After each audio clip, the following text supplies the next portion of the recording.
हमारे चैनल को सब्सक्राइब करें और जुड़ें हमसे इंस्टाग्राम और फेसबुक पर भी। करूं ना करूं, करने से क्या होगा ना होगा, क्या मिलेगा ना मिलेगा।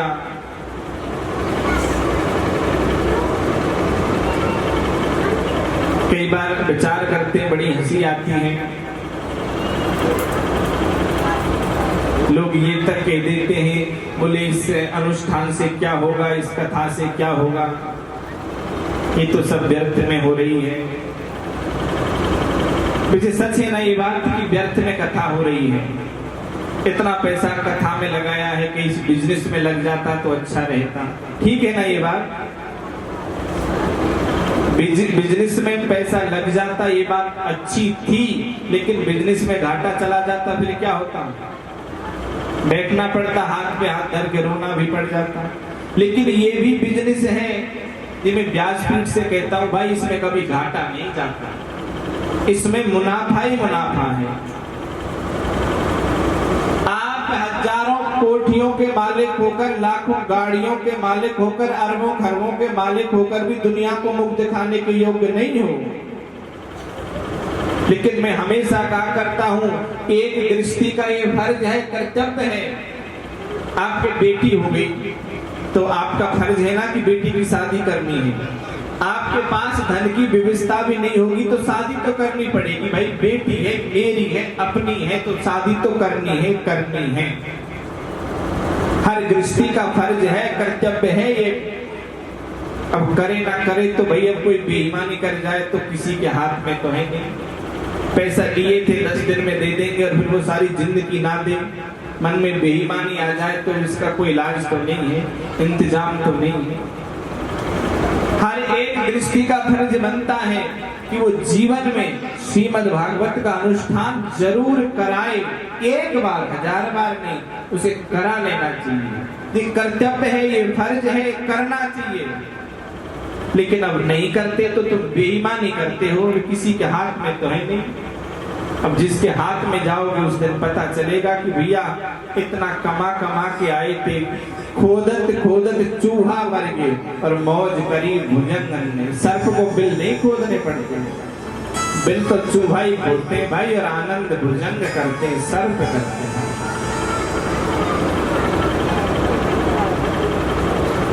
समर्थ हो, समर्थ ना भी हो, कथा का अनुष्ठान तो फिर भी करना चाहिए। लेकिन ठीक है, हम अविद्या की बात कह रहे थे। पहली जो अविद्या है, जो तर्क रहित बुद्धि है, ये करना ना करना, क्यों करना। लेकिन प्रभु जब जीवन में आते हैं, ये तर्क की बुद्धि समाप्त हो जाती है। फिर जीव सहज कह देता है, सभई अंग गुणहीन हो, ताको जतन न कोय, एक ईश्वरी कृपा के जो कछु होय सो होय। एक श्री जी की कृपा से जो होता है वही होता है। मैं तो सभई अंग गुणहीन हूं, मेरा अपना कोई गुण नहीं है। ताड़ का स्वभाव जैसे दैत्यों का वध किया गया। एक दिन राजा जनक जी ने स्वयंवर रचा है मां सीता जी के विवाह के लिए। स्वयंवर रचा, सब राजाओं के लिए निमंत्रण दिया है, गुरु वशिष्ठ जी के भी लिए दिया है। और आज विश्वामित्र जी राम और लक्ष्मण से कहते हैं, भाई चलो तुम्हें हम राजा जनक जी के यहाँ स्वयंवर दिखा के लाते हैं। राम और लक्ष्मण गुरु विश्वामित्र जी के साथ चले जाते हैं। रास्ते में बरसों से पत्थर की पड़ी हुई माँ अहिल्या का भी हमारे राम जी उद्धार करते हैं। एक वन में प्रभु ठहर जाते हैं। जिस वन में ठहरे थे उसी ही वन में भगवती पार्वती जी का एक मंदिर था। स्वयंवर से पहले ऐसी प्रथा थी कि गौरी पूजा के लिए आना पड़ता था। मां जनक नंदिनी गौरी पूजा के लिए आ रही थी। मां जानकी जी के साथ उनकी सहेलियां भी थी। इधर राम और लक्ष्मण दोनों भाई फूल तोड़ रहे हैं। जैसे ही राम जी ने श्री सीता जी को देखा और श्री सीता जी ने श्री राम जी को देखा, धर धीरज एक अली सयानी, सीता संग वो ली गए पानी, बहुरी गौर कर ध्यान करें, भूप किशोर देख के ले। एक बड़ी सयानी बड़ी होशियार सखी श्री सीता जी से कहती है, सखी देखियो इस श्याम वर्ण ये कौन है, ये किशोर बालक कौन है। सकुच सिए तब नयन उघारे, सन्मुख दो रघु सिंह निहारे। संकोच से श्री सीता जी ने अपने नयनों को उघारा है, ऊपर किया है, पर क्या देखती है, सन्मुख रघुकुल के दो सिंह राम और लक्ष्मण सामने खड़े हैं। नक्सिक देख राम की शोभा, सुमर पिता पन मन अति क्षोभा। और जैसे नक्शे से तक राम की शोभा देखी है सीता जी ने, तो मन ही मन पिताजी पर क्षोभ आ गया है, गुस्सा आ गया है, रोष आ गया है। पिताजी तूने ये कौन सा व्रत ले लिया कि जो धनुष उठाएगा उसी के साथ सीता जी का स्वयंवर होगा। अब राजा रजवाड़े इस धनुष को तोड़ देंगे, उसके साथ मुझे जाना पड़ेगा, और मेरे बरयोग तो ये सुकुमार है, ये राजकुमार है, पर ये बालक है, इससे धनुष उठेगा। सीता जी मन ही मन क्रोध कर रही है। परवश सखी ने लखी जब सीता, चाहती तो सखियां भी नहीं कि सीता जी आप यहाँ से चली, पर परवश सखी लखी जब सीता, परवश होकर सखियों ने सीता जी को देखा, झकझोर दिया। भयउ घेरु सब कहीं सविता, बोले चलो पुनिया गौरिया काली, अस्कई मन बिस्वई एक आली। एक सखी कहती है चलो बहुत देर हो रही है, और गौरी पूजा के लिए चली जाती है। जब माँ सीता जी गौरी पूजा कर रही थी, गुण गिरा सुन सिए सकुचानी, भयउ विलंब मात भय पानी। अब मन की बात माँ से कहना चाहती है। धन बड़े धीर राम और आने, फिर अपने पितु वश जाने।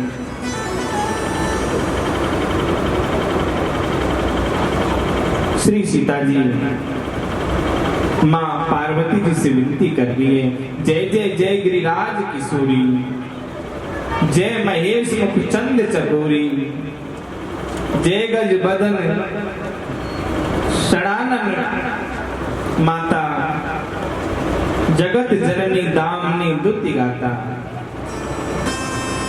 हे जय जय जय महेश, जय जय जय गिरिराज किशोर, हे गिरजेश्वरी, जय जय जय जय जय महेश मुखचंद्र चकोरी। हे महेश कहते हैं महादेव को, हे महादेव की मुखचंद्र चकोरी। हे गणपति की माँ, मैं विनती करती हूँ बड़े रूप में तो मुझे राम मिले। मोर मनोरथ जाने नीके, बसव सदा और गुर सब ही के। मेरा मनोरथ तुम जान लेना, ऐसी विनती करके श्री सीता जी महल पहुंचती हैं। उधर स्वयंवर की तैयारी हो जाती है।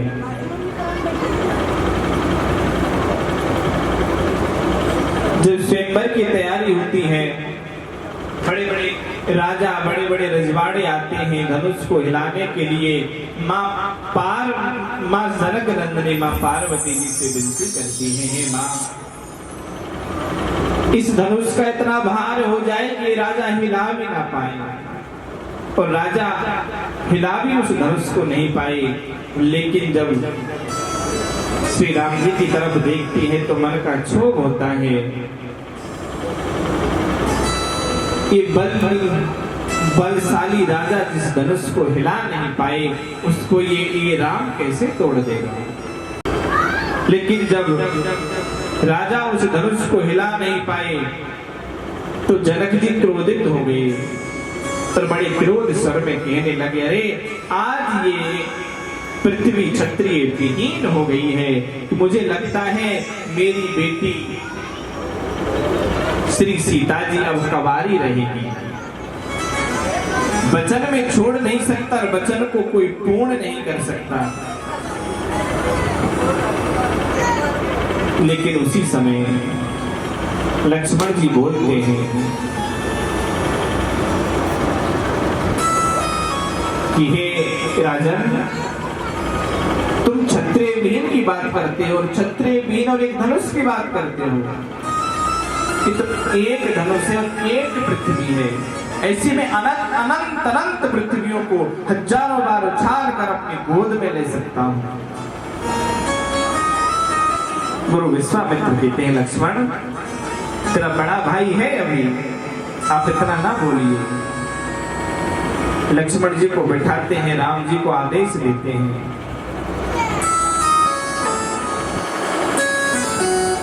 एक बार प्रेम से बोलो। राजा जनक जी ने सभी राजाओं को बुलाया था। सभी राजा आए थे, पर अयोध्या में निमंत्रण नहीं भिजवाया था। भिजवाया था क्या? नहीं भिजवाया था। अब क्यों नहीं भिजवाया था, ये बात कौन बताए? मैं ही बता देता हूं। एक बार प्रेम से बोलो। एक बार एक पतिव्रता स्त्री थी और उसके पति के कोढ़ था। अब अपने पति को वो कंधे पे बिठा के अमुक जगह ले जा रही थी। रात्रि का समय था, तो जब पति को ले जा रही थी तो उस पति का पैर एक संत से स्पर्श कर जाता है। जब वो पैर पति का संत में लगा तो संत ने श्राप दे दिया कि जिसने मुझे पैर लगाया है उसकी भोर होते होते मृत्यु हो जाएगी, सूर्य उदय होते ही मृत्यु हो जाएगी। अब वो पतिव्रता स्त्री, उसने सुना सूर्य निकलेगा, मेरे पति की मृत्यु होगी, संत का श्राप है, तो उन्होंने भी श्राप दे दिया कि जाओ, मैं सूर्य को निकलने ही नहीं दूंगी। अब पतिव्रत धर्म का बल तो बल होता है भाई, श्राप दे दिया। अब कई दिन व्यतीत हो गई, सूर्य निकलना नहीं रहा है, क्या बात है। राजा को इस बात का पता चला, संत से क्षमा मांगी। संत ने कहा कि देखो भाई, श्राप तो दे दिया है, पति तो मरेगा, पर मैं उपाय बता देता हूं। कोई भी पतिव्रता स्त्री एक हाथ से जो कच्चा धागा होता है, उस धागे से कच्चे ही बर्तन में बांध कर एक हाथ से जल निकाल ले, पतिव्रता स्त्री ही निकाल सकती है, बाकी तो कोई निकाल नहीं पाएगी। वो निकाल कर इसे स्नान करा दे तो ये जिंदा हो जाएगा। ऐसा ही हुआ। उस पतिव्रता स्त्री ने सूर्य को निकलने के लिए आदेश दिया। सूर्य भगवान निकल कर आए, पति की मृत्यु हो गई। चारों दिशाओं के राजाओं में, नगर में यह बात फैला दी गई कि कोई पतिव्रता स्त्री हो तो एक हाथ से जल निकाले। तो किसी भी राज्य में किसी राजा की स्त्री नहीं आई। लेकिन जब यह बात अयोध्या में आई तो मां कौशल्या जी बड़ा सुंदर श्रृंगार करके जा रही थी। जब कौशल्या जी महल से बाहर निकली तो मां कौशल्या के महल के सामने एक मेहतरानी झाड़ू लगा रही थी। और जब वो झाड़ू लगा रही थी तो उन्होंने पूछा कि रानी आप कहाँ जा रही हो? रानी ने कहा कि मैं मिथिला जा रही हूँ, जनकपुर जा रही हूँ। वहां पतिव्रता स्त्री को एक हाथ से कुएं से जल निकालना है। एक पतिव्रत स्त्री का पति वहां मरा पड़ा है, वो जीवित करना है। तो उस मेहतरानी ने कहा कि रानी आप परेशान ना होइए, आप यहीं रहो, मैं जाती हूँ, मैं अभी निकाल कर आती हूँ। और वो मेहतरानी पहुंच गई। उन्होंने एक हाथ से जल निकालकर उस पतिव्रता स्त्री के जो पति थे उसको स्नान कराया और वो जीवित हो गई। तो देखा, जनक जी ने पूछा तो उन्होंने कहा मैं मेहतरानी हूँ। बोले आप किसकी तरफ से आई हो? बोले मैं राजा दशरथ जी के यहाँ से आई हूँ। उन्हें प्रणाम किया, जनक जी ने भेज दिया। अब जनक जी को यही भय है, डर है, कहीं मैं अयोध्या ये निमंत्रण भिजवा दूं तो कहीं राजा दशरथ जी मेरी बेटी के स्वयंवर में किसी महतराज को ना भेज दे। अगर वो आ गया, उसने धनुष तोड़ दिया तो स्वयंवर तो करना पड़ेगा, और मैं राजा जनक और एक महतराज और मेरी बेटी उसको ब्याह दी गई तो अनर्थ हो जाएगा। इसलिए राजा दशरथ जी के यहाँ अयोध्या में निमंत्रण भेजा ही नहीं। जब राम जी ने धनुष तोड़ दिया, धनुष के पास राम जी पहुंचते हैं, छूते ही धनुष उठ गया, प्रपंच चढ़ते ही धनुष टूट गया। धनुष उठाया, रघुनंदन ने धनुष उठाया, रघुनंदन ने धनुष उठाया, रघुनंदन का मान घटाया, सब राजा मान घटाया। सखियां राम जी से कह रही हैं, धर ध्यान सुनो धनुधारी, ये गारी मिथिला की। हम तुम्हें कुछ गाली गा रहे हैं, हमारी बात सुनना ध्यान धर के। राम जी से कह रही हैं सखियां, श्री रघुवर अवध बिहारी, ये गारी मिथिला की।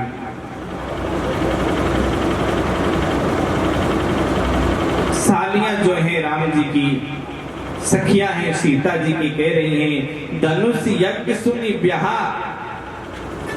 धनुष यज्ञ सुनि ब्याह उमंग में, बिन चिट्ठी कौशल मुनि संग में।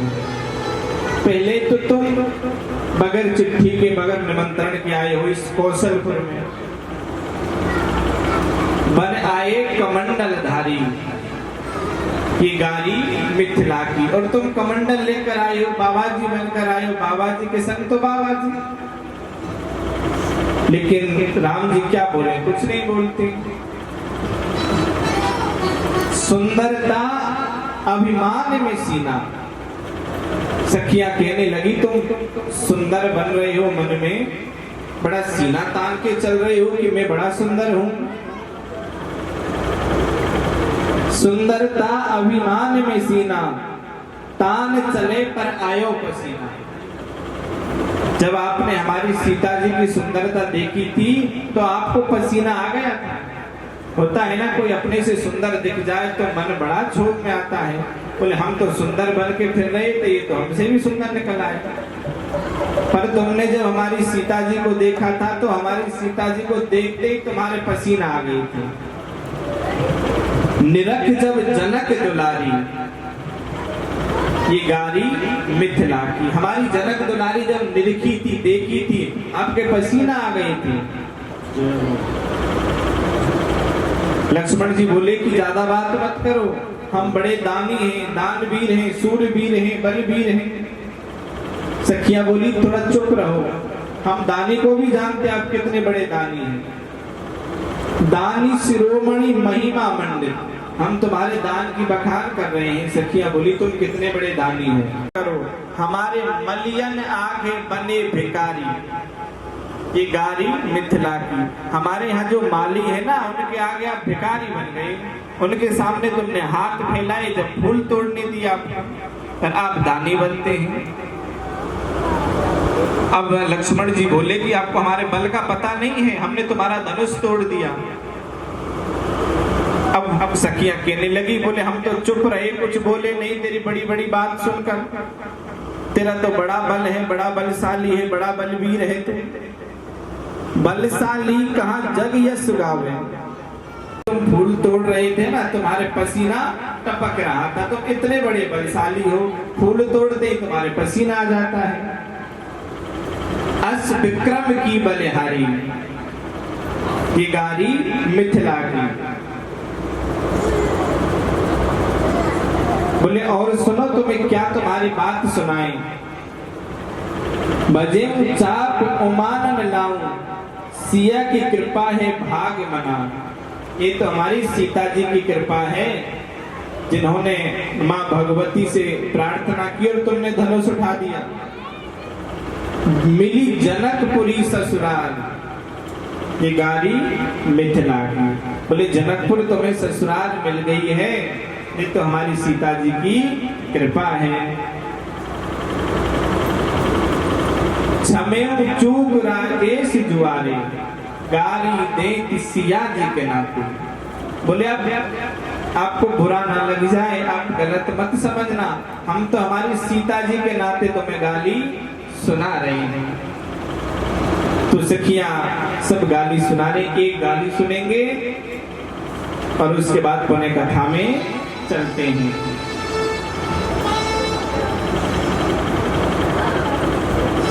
देखिए, पहली बात तो ये बताओ, आपके यहाँ गाली गाते हैं नहीं गाते हैं? गाली कहने लगी, और तिहारी मैया ने खीर खाए के, और तिहारी मैया ने खीर खाए के पैदा किए सुख चार धाम के। अब घारी रावण है, सुनो पर राम वरना।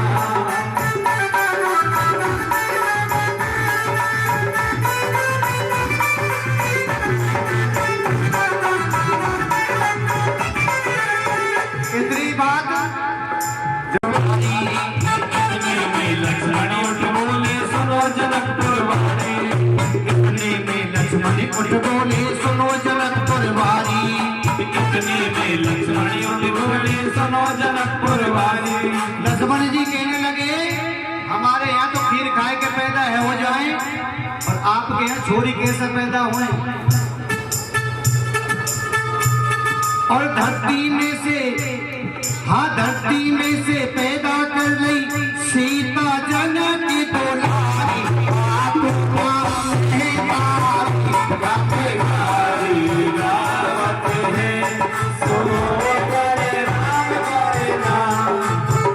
कहने लगे लक्ष्मण जी कि हमारे यहाँ खीर खाए के पैदा है जाए, और तुम्हारे यहाँ की रीति कैसी है, हल जोतने से पैदा है जाए। ये बहुत बड़ी बात है। और जनकपुर की नारी कहने लगी, और लक्ष्मण जी ज्यादा मत बोलो सुनो कोई राजी से, लक्ष्मण जी ज्यादा मत बोलो सुनो कोई राजी से, और लक्ष्मण जी ज्यादा मत बोलो मानो कहीं राजी से, लक्ष्मण जी ज्यादा मत बोलो मानो कहीं राजी से, लक्ष्मण जी ज्यादा मत बोलो। और तिहारी भुआ ने, और प्यारी भुआ ने धामर ले रही श्रृंगी बाबा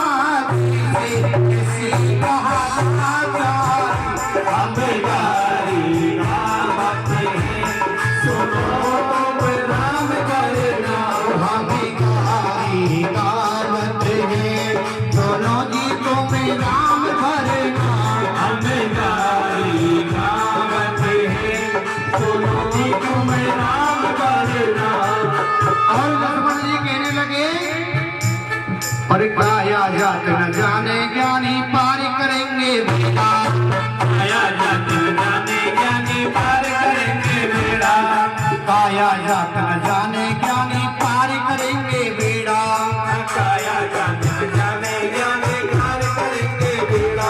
लक्ष्मण जी कहने लगे, ये जो राजा जनक जी हैं,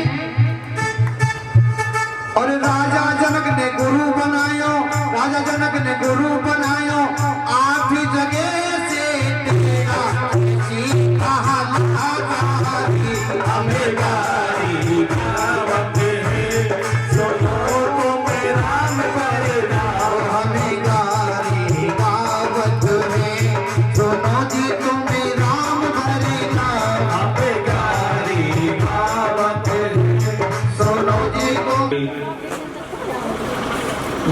सुंदर सुंदर पकवान जनक जी ने बनवाए हैं।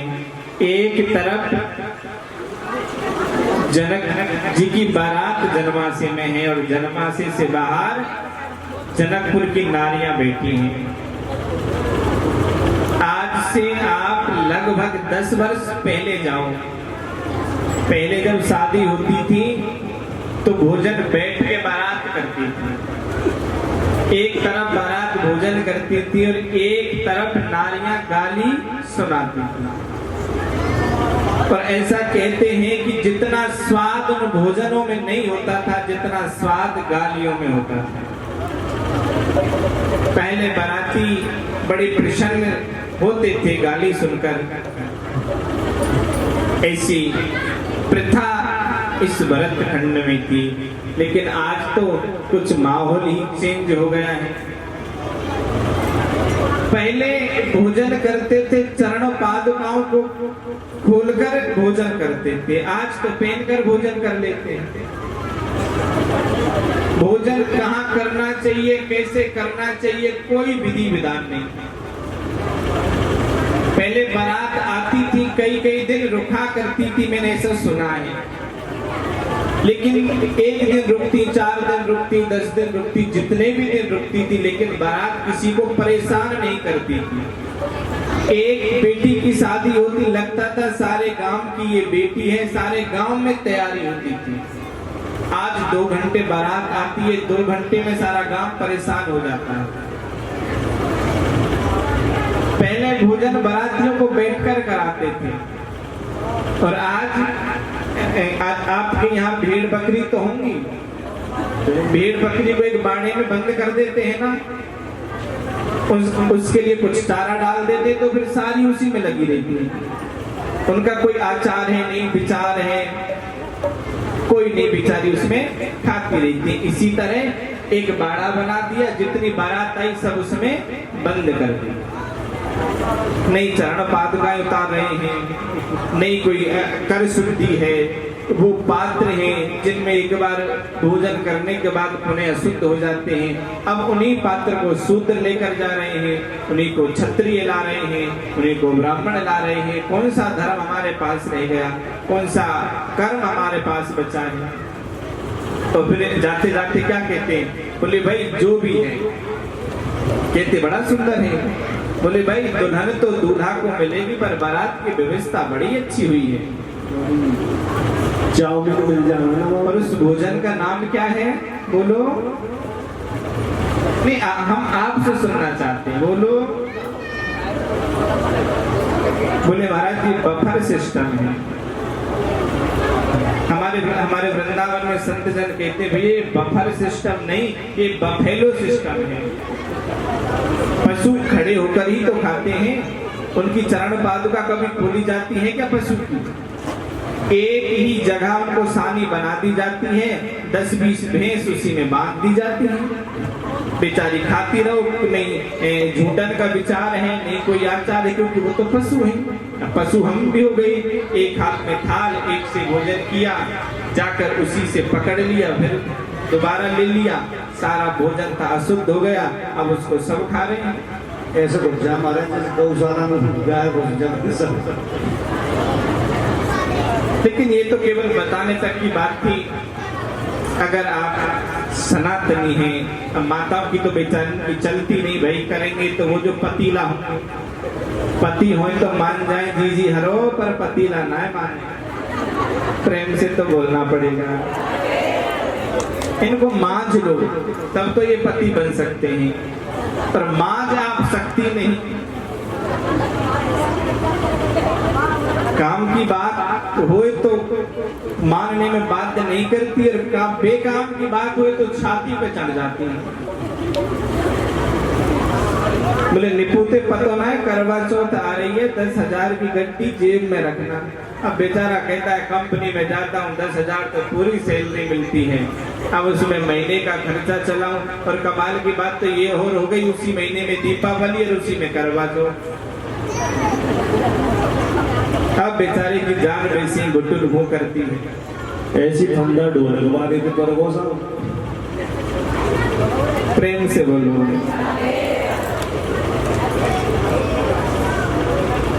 ठीक है जो भी है, लेकिन गोस्वामी जी कहते हैं बारात भोजन कर रही है और नारियां गाली सुना रही हैं। बारात की बड़ी सुंदर व्यवस्था हुई। जब बारात जाने लगी तो जनक जी हाथ जोड़ लेते कि एक दिन और ठहर जाओ। बारात ठहरती रही। धीरे धीरे समय व्यतीत हुआ। राजा दशरथ जी ने वशिष्ठ जी से कहा कि गुरुदेव, अब बहुत दिन हो गए हैं, अब बहुत समय रुकना भी बहुत ज्यादा ठीक नहीं है, अब आप विदा ले लीजिए, अब हमें अयोध्या जाना है। तो वशिष्ठ जी समझाते हैं जनक जी को, और जनक जी जानते हैं राम परमात्मा है और मेरी सीता जी भक्ति है। जब भक्ति और परमात्मा दोनों ही मेरे घर से चले जाएंगे तो मेरे यहाँ बचेगा क्या, इसलिए रोक लेते हैं। विदा किया, बहुत कुछ दहेज में दिया, इतना दिया था ऐसा संतजन कहते हैं कि राजा जनक जी ने अयोध्या से बाहर ही वो दहेज रखवा दी थी। श्री सीता जी उस अयोध्या में रहती है। कहाँ तो राजा जनक जी के यहाँ, कहाँ तो राजा दशरथ जी के यहाँ एक पुत्र भी नहीं था, और आज 4 पुत्र हैं और 4 पुत्र बधुआ हैं। राम जी के लिए श्री सीता जी ब्याही गई हैं, लक्ष्मण जी के लिए माँ उर्मिला जी हैं, भरत जी के लिए मांडवी हैं और शत्रुघ्न के लिए श्रुति कीर्ति है। लेकिन ये समय बड़ा विचित्र है भाई। जिस अयोध्या में बड़ा आनंद आ रहा, आज उसी अयोध्या में क्या होता है। एक दिन राजा दशरथ जी को विचार हुआ, क्यों ना मैं अपने बड़े बेटे का राज तलक कर देता हूं, क्यों ना अपने बेटे का राज अभिषेक कर देता हूं। और जैसे ही राज अभिषेक की तैयारियां करने लगे, उसी समय सारे देवताओं में हड़कंप मच गई। अरे कहीं ऐसा ना हो राम जी का राज तलक हो गया तो दैत्यों का विनाश कौन करेगा। तो राम जी ने अवतार क्यों लिया था? विप्र धेनु सुर संत हित लीन मनुज अवतार। केवल संतों के लिए, धेनु माने गौ माता के लिए, विप्रों के लिए, सुर माने देवताओं के लिए प्रभु अवतार लेते हैं। वही एक माँ केकई की एक दासी थी मंत्रा। ऐसा संतों से सुना है कि माँ केकई राम को बहुत प्यार करती थी। ये तो खैर आज तक भी प्रमाण है। आपने तो नहीं सुना होगा, भागवती नहीं सुनी तो महात्मा का नाम कहाँ सुना है।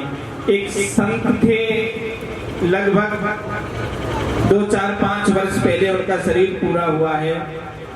उनको बक्सर वाले मामा जी के नाम से जानते थे, अगर सुना होगा नाम तो। ये बक्सर वाले मामा जी त्रेता युग में राम जी के साथ रहे थे। उन्होंने अपने ग्रंथावली में लिखा है, प्रेम से बोलो,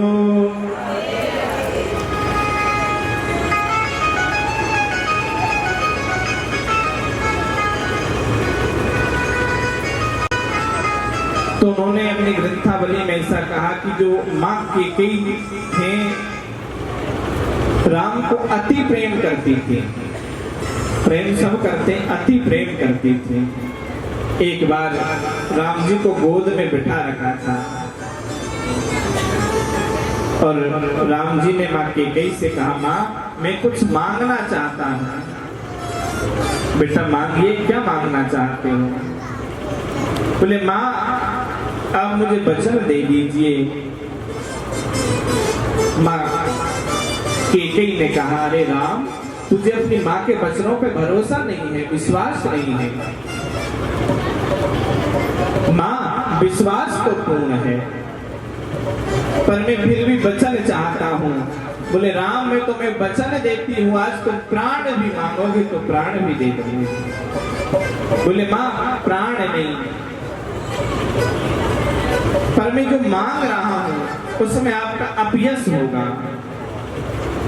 राम, तेरे लिए अपयश हो तो मुझे कोई गम नहीं। माँ, मैं जो मांग रहा हूँ उसमें आपका नाम कलंकित हो जाएगा। राम, तेरे लिए कलंकित हो जाए नाम तो कोई परवाह नहीं।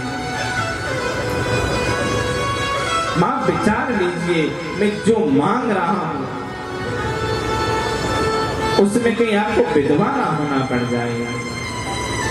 कैकेयी एक क्षण तो विचार करती है, कह देती है, राम, तेरे लिए तो मैं विधवा भी हो जाऊंगी, पर तू मांग ले। बोले, माँ, जिस दिन मेरा राज्याभिषेक किया जाए, मुझे जिस समय इस अयोध्या का राजा बनाया जाए, उसी समय मेरा वनवास मांग ले। जैसे वन का नाम सुना, माँ कैकेयी बेहोश हो गई। राम जी ने चतुर्भुज रूप धारण किया, 2 हाथों से माँ को गोद में लिया, एक हाथ से पंखा करते हैं और एक हाथ से जल मुख में डालते हैं। माँ कैकेयी को होश आया, बोले, राम, सब कर सकती हूँ, पर तुम बन जाए मैं ये नहीं मांग सकती। मां, मांगना पड़ेगा, पर वचन दिया है। बोले, कैसे मांगू राम?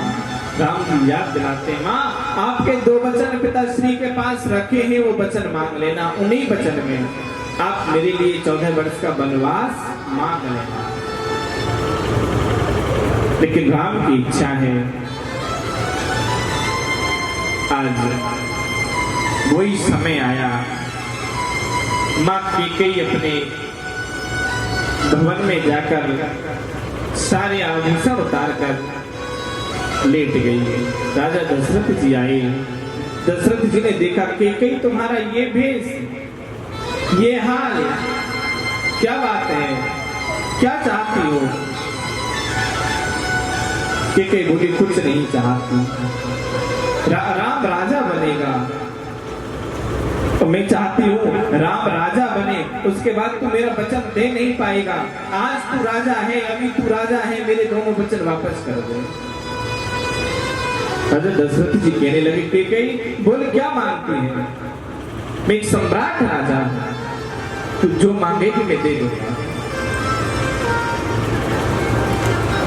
कैकेयी का मन तो नहीं था कि मैं मांग लूं, लेकिन राम की इच्छा है। बोले, राजा, मुझे पहले वचन में राम को 14 वर्ष का वन देना और दूसरे वचन में मेरे भरत को राज्य अभिषेक देना। राजा दशरथ जी ने मुकुट वहीं रख दिया। और जानते हो कैकेयी क्यों मांग लिया था ये? ऐसा भी संत कहते हैं, रामचरितमानस में तो ये कथा नहीं आती, लेकिन अन्य जगह मैंने सुना है। एक बार राजा दशरथ जी और माँ कैकेयी बाली के यहाँ ठहर गए थे। तो माँ कैकेयी सुंदर थी, बहुत सुंदर थी।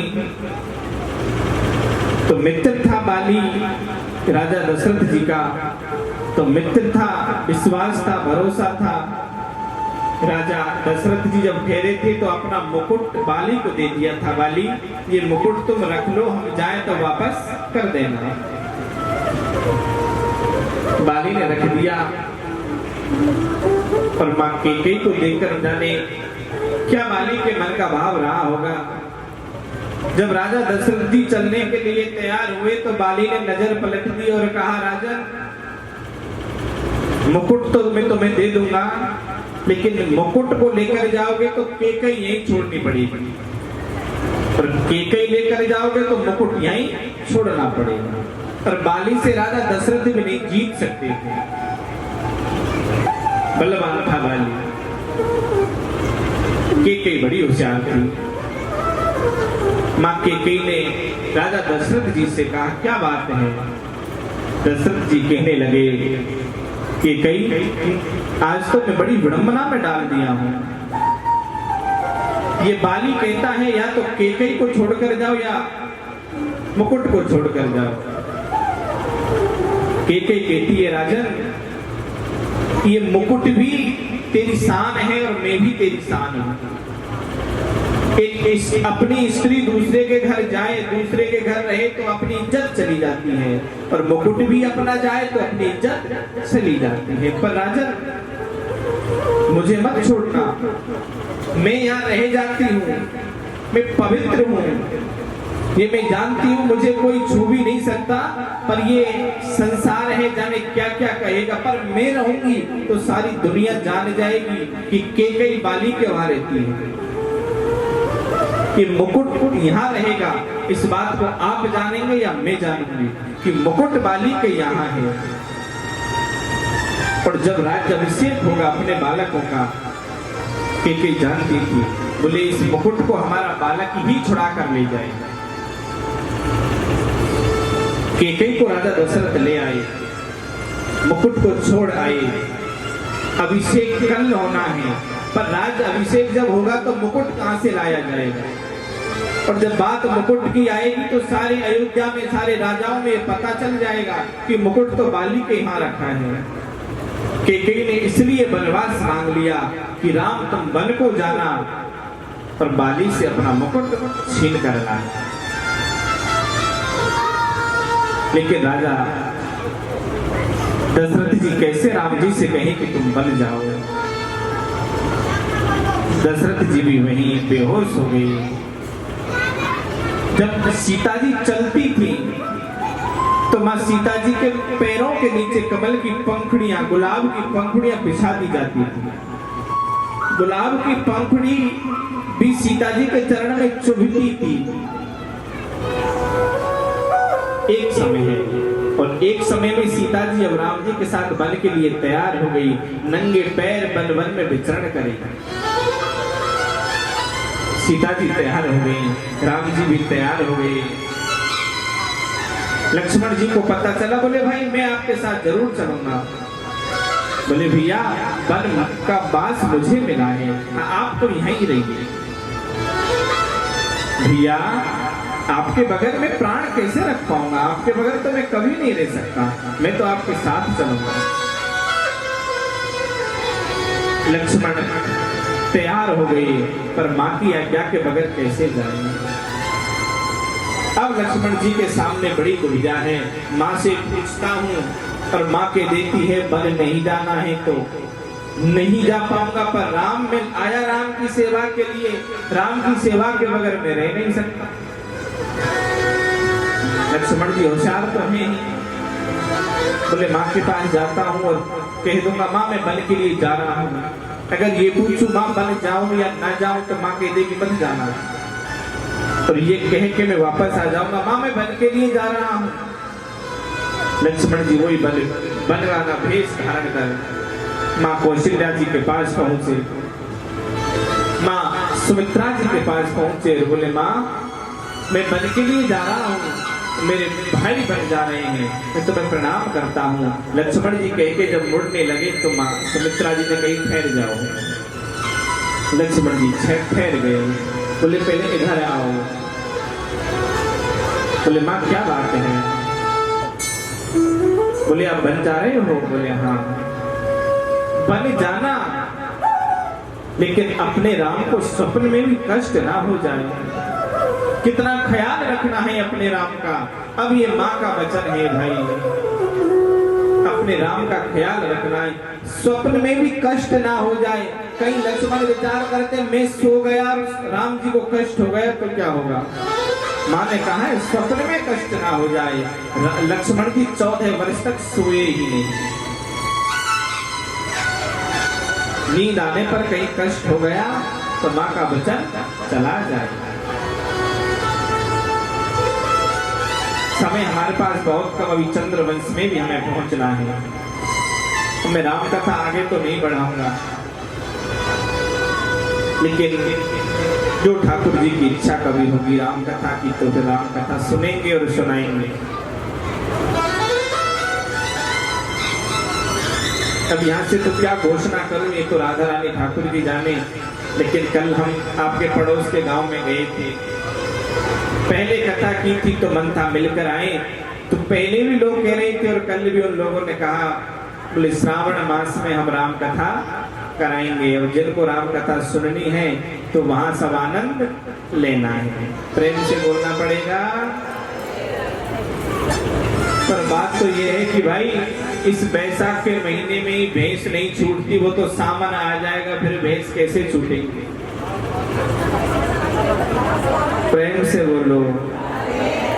क्या करते थे, एक भजन था, वो तो सब जानते हैं, सबने सुना है, फिर भी मैं थोड़ा सा कह देता हूँ आपको। जिस भजन में राम का नाम ना हो उस भजन को गाना ना चाहिए। तो उसमें एक लाइन पहले कहा करते थे, चाहे कितनों प्यारो बेटा हो उसे सिर पे चढ़ाना ना चाहिए, चाहे कितनी प्यारी बेटी हो उसे घर घर डुलाना ना चाहिए। ये पहले कहते थे, अब तो बेटी घर घर जाती नहीं, पर बेटा तो जन्म ही सर पे लेता है बेचारा, तो सर पे क्या चढ़ेगा।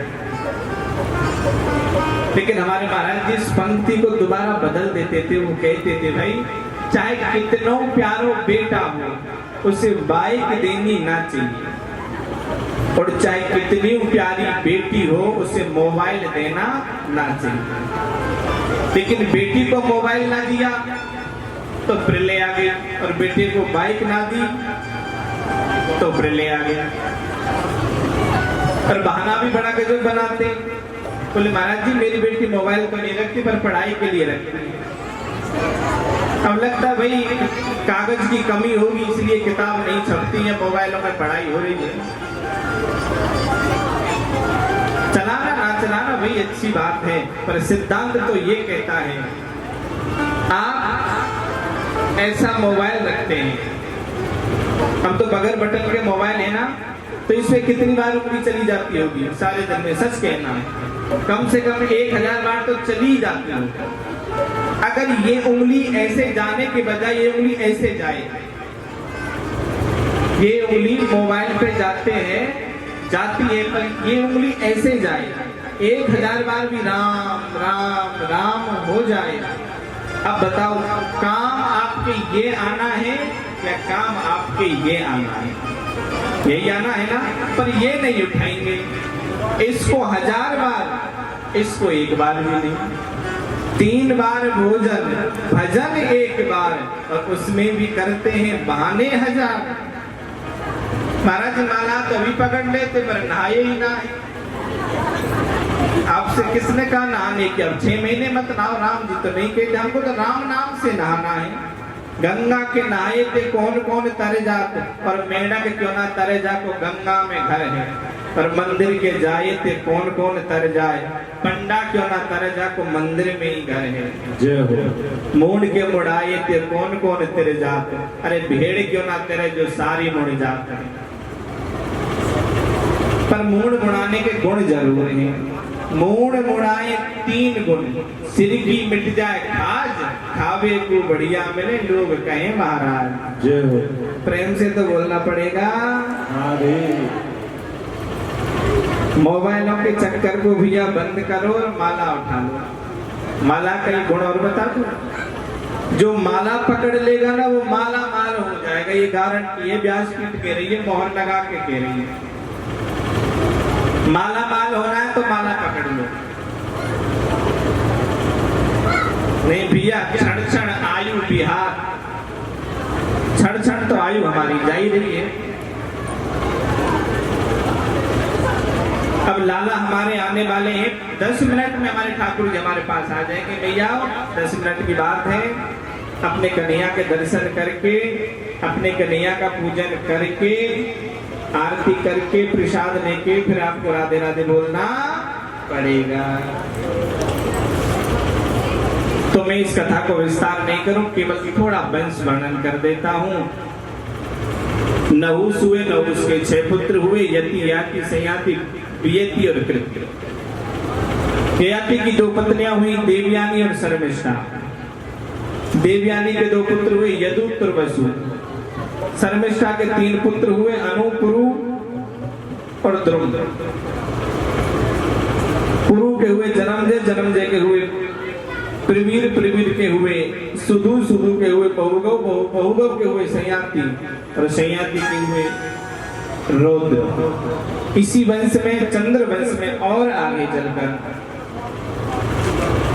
हुआ भारद्वाज, भारद्वाज का पुत्र हुआ नर, नर का हुआ संयति, संयति हुए संस्कृति, संस्कृति हुए गुरु, गुरु के हुए राजा रंती देव। इसी वंश में और आगे चलते हैं, आगे चलकर हुए विदर्भ, विदर्भ के हुए 3 पुत्र, कुश, कृत और रोमपद। कुकुर, अंधक हुआ, अंधक के 4 पुत्र हुए, कुकुर, वही, विलोमा और कपोतलोमा। अब आपकी विविधता होने वाली है।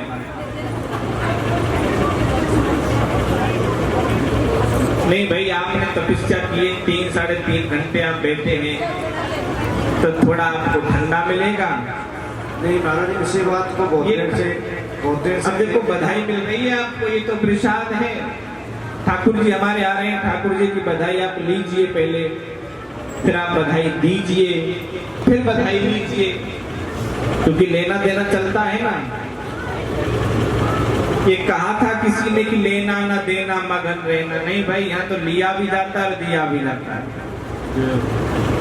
पहले आप बधाई लीजिए, फिर आप बधाई दीजिए, फिर आप बधाई लीजिए, तब आप अपने घर को जाना है। अभी फिर जल्दी तो सबको है, मरते मरते कहेंगे यमदूत यमराज जी से, बोले थोड़ा ठहर जा, बहू को रोटी तो बना चलूं। जाना तो है ही, प्रेम से बोलना पड़ेगा। बहुत देर से महाराज जी यही बात देख रहे हैं कि 2 एक नंदा है और एक सुनंदा है। प्रेम से बोलो, कितनी जोर से बोलोगे? जोर से बोलो। पता है अब राधा रसिक बिहारी आ रहे हैं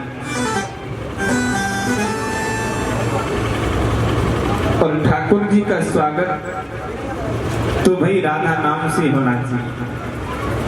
आपकी 2 बहन है, एक नंदा एक सुनंदा है। 6 महीने पहले आगे नंद बाबा के यहाँ नंदा कहती है कि बहन अगर अब की बार लाला है गयो तो 9 लाख को हार ले लूंगी। और सुनंदा कहती है कि अब के भाभी के यहाँ लाला है गयो तो सोने की और चांदी की 2 थाली ले लूंगी। अब जैसे ही देखा तो नंदा बोली, बहन भाभी के तो कछु है गयो, जे हमने तो पतो ही ना है। अब बसदेव जी गए थे तो एक कपड़ा से ढक गए। नंदा बोली, सुनंदा देखियो ये कपड़ा हटा दे। बोले, बहन बिल्कुल ना हटाऊंगी, अगर ये छोरी ते छोरा ते छोरी है गई तो क्या होएगा? तू जी तो कहेगी तेरे हाथ तो बहन ठीक ना है, हो तो छोरा पर तेरे हाथ लगते छोरी है गई। बोले, सुनंदा तू ही हटा दे। बोले, बहन मैं बिल्कुल ना हटाऊं, कहीं चोरी है गई तो मेरा 9 लाख को हार चले हो जाएगा। दोनों बात कर रही हैं। इनकी तो आदत रहता है मांगने खाने की। ननंद को कितने भी बड़े घर में ब्याह देना, पर भाभी के छोरा है तो भाभी के झुमका ही लेके रहूंगा।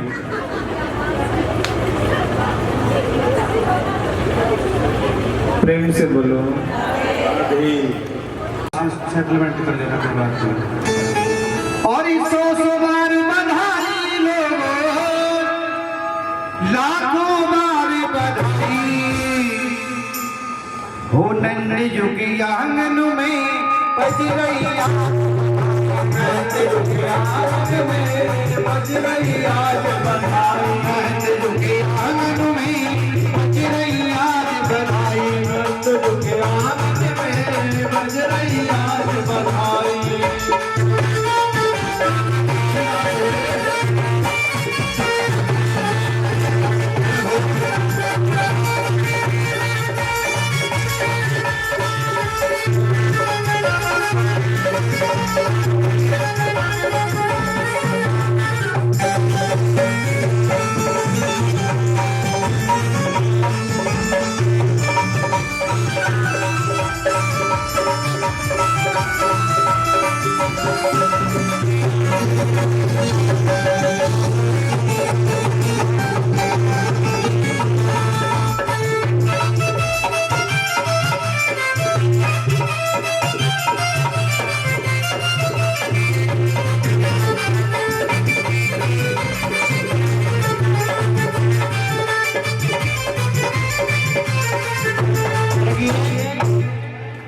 नाच रहे हैं।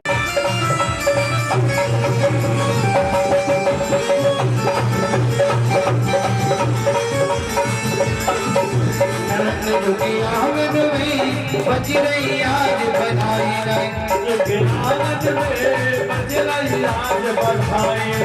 अरे सौ सौ बार बधाई लाखों बार बधाई जुगिया में बज रही आज बधाई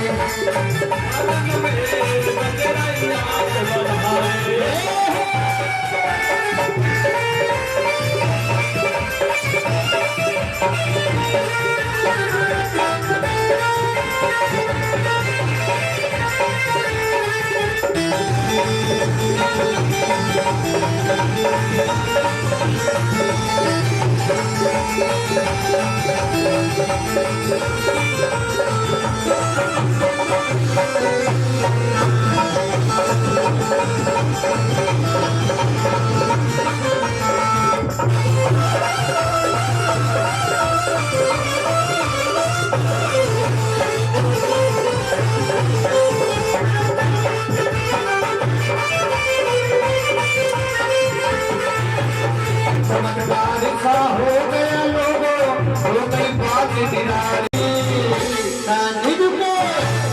झुके यादन में बज गई आज बधाई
दोनों हाथ लुटाए दोनों हाथ लुटावे दोनों हाथ लुटावे पलना में ये मौका पीने पलना में ये मौका पीने तान गुनर कराए नंद जुगे आंगन में बज रही आज बधाई नंद जुगे आंगन में बज रही आज बधाई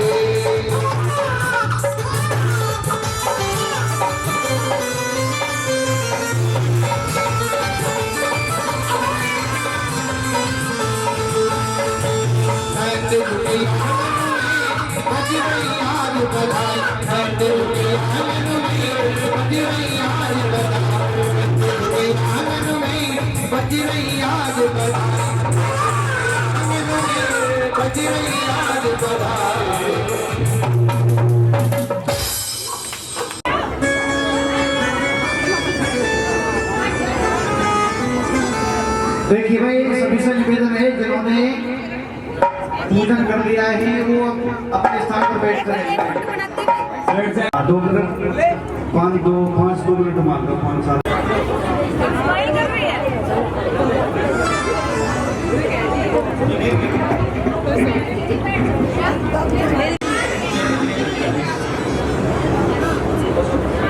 आइए भैया ने हमारे लिए सभी 5 ब्राह्मणों के लिए 100 रुपए बधाई दिए और जिनको और देंगे वो तो बता दिया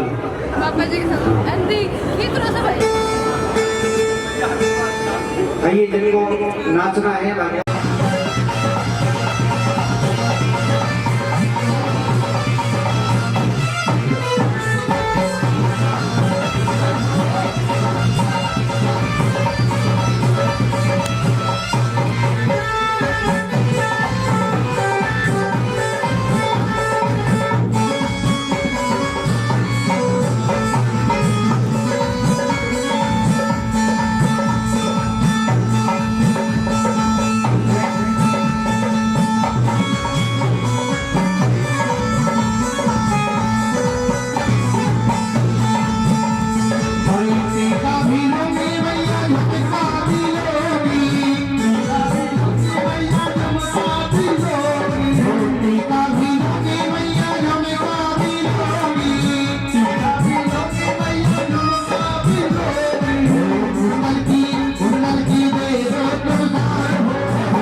जिन जिनको बधाई नहीं है मैया दे दो बधाई।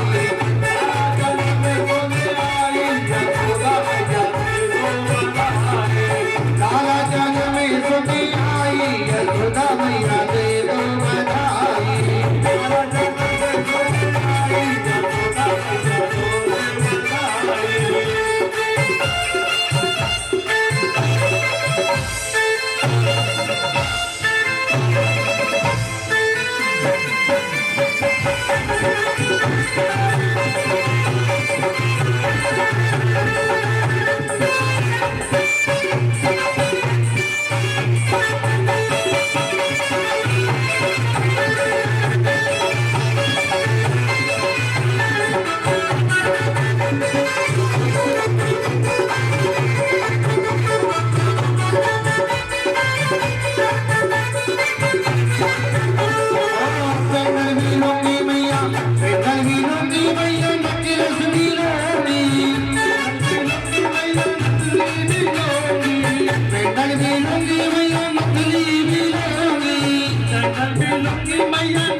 छोरा जन्म में सुनी आई यशोदा मैया दे दो बधाई।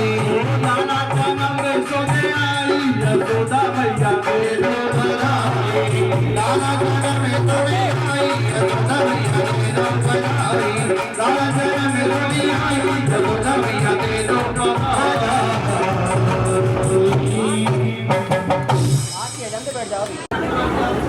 टेंशन घर की होती है।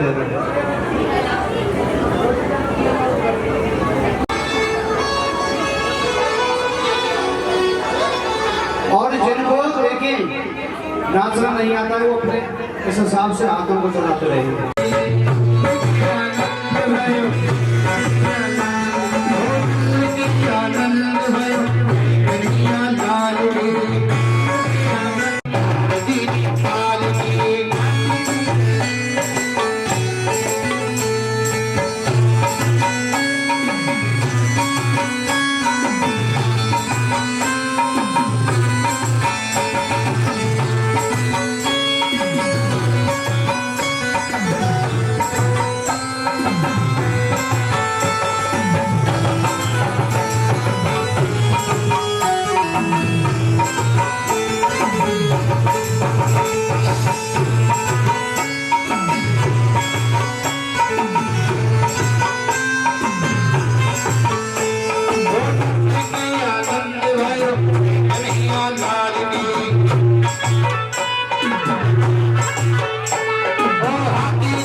और मिलके बोलेंगे वो नंद की आनंद में कन्हैया लाल की, नंद की आनंद में नंद की आनंद में कन्हैया लाल की, नंद की आनंद में कन्हैया लाल की, नंद की आनंद में कन्हैया लाल की।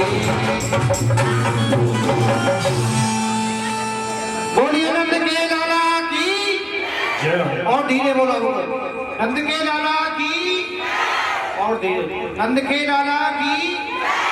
अब जोर से बोलना है आपको नंद के लाला की।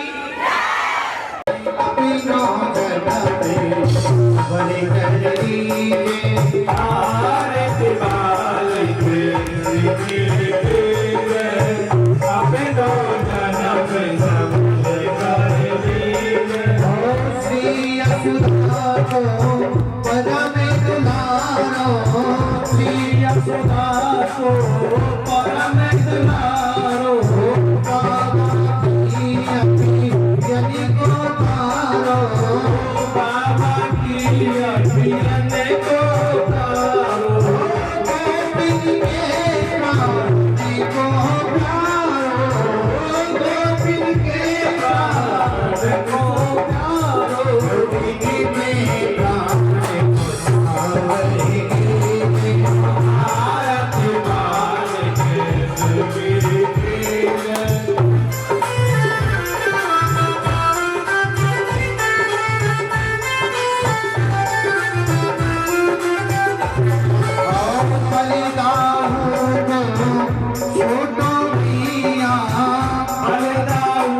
छोटो भैया कनुआ कह के बोलया की मैया कनुआ कह के बोलया की मैया परा में मुझे दे बनैया परा में मुझे दे बनैया ये कभी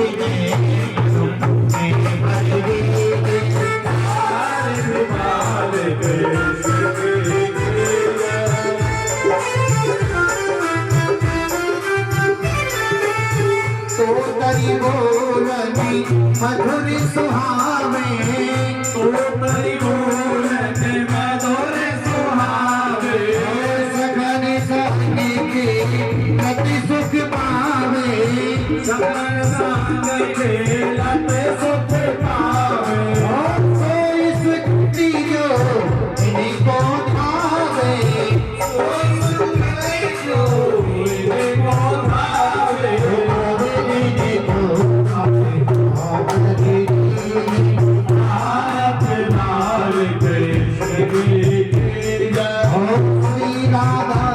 सुगरी कन्हैया श्री राधावरी सुगरी कन्हैया श्री राधावरी सुगरी कन्हैया श्री राधावरी सुगरी कन्हैया ब्रज जन को नव नीति खिवैया ब्रज जन को नव नीति खिवैया देखत ही मन लेत चुरैया देखत ही मन लेत बजैया बिना करे बचैने कोरी आरती वार के आरती वार के आरती वार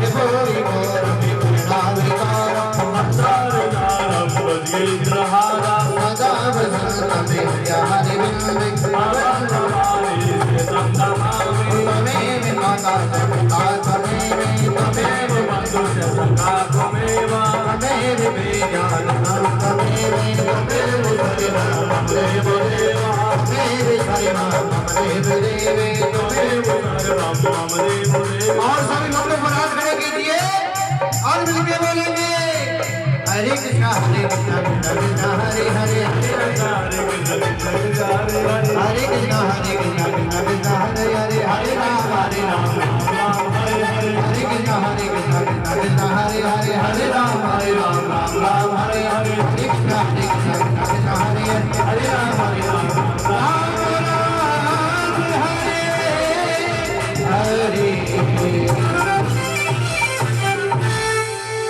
बोलिए बाल कृष्ण भगवान।